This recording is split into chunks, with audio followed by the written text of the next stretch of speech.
ساتونه خراب نشي.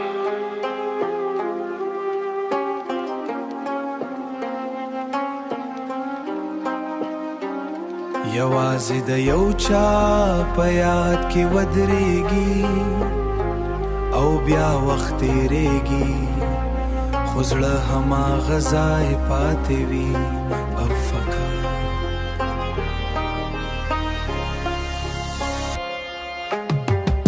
زما د زړه د ساعت ستتنا ولاړه ده، زما د زړه د ساعت ستتنا ولاړه ده، لا هم ستا د تلو په شیبه ولاړه ده، لا هم ستا د تلو په شیبه ولاړه ده، لا هم ستا د تلو په شیبه ولاړه ده. خلک وایي وخت هر څه بدل وي، خو زما وخت لا ستا په نوم روان دی. ما د نوو لارو سفر شروع کړه، خو قدمونه مې بیرته تا ته راستانه شول.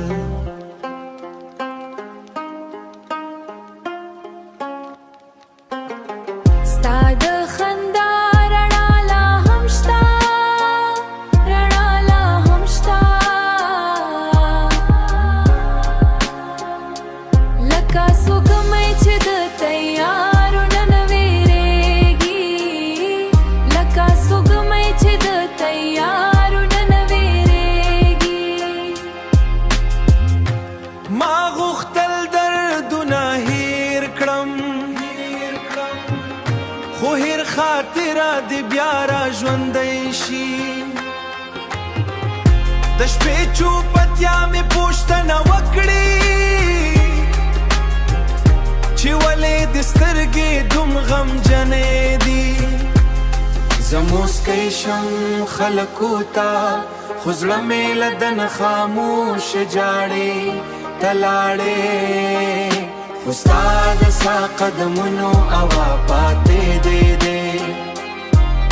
خو ستا د سا قدمونو اوا پاتې دی، خو ستا د سا قدمونو اوا پاتې دی.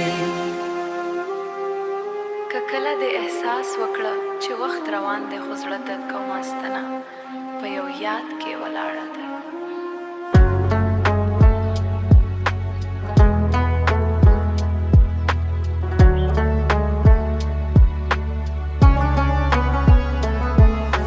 ځینې کوڅې یوازې د خلکو نه وي،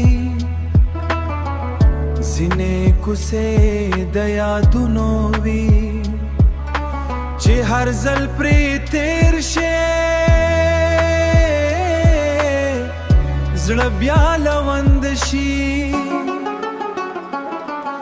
زما د زړه د باران کوڅه خاموشه ده، خو ستا د یادونو څاڅکي پکې اوري. ما ستا د مینې راغوبل کړي وو، اوس یې لوګي زما سترګو ته راځي. هره دروازه مې ستا په نوم یادېږي، هره لاره دې تر سیو لاندې د دوخ بعد هر څه وړي.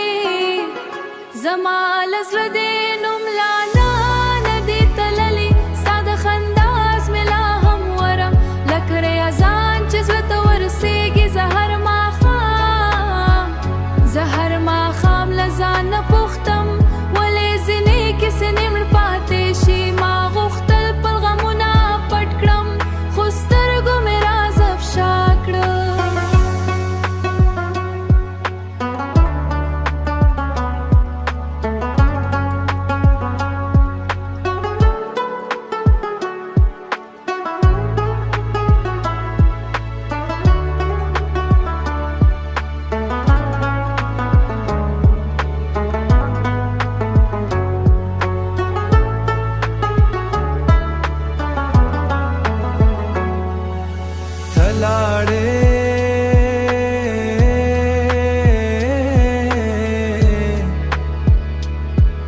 خو ستا د قدمونو نه پاتې شوې، خو ستا د قدمونو نه پاتې شوې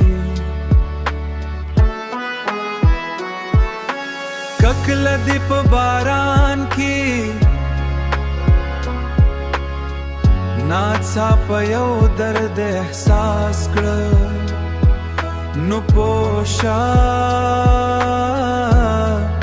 ځینې یادونه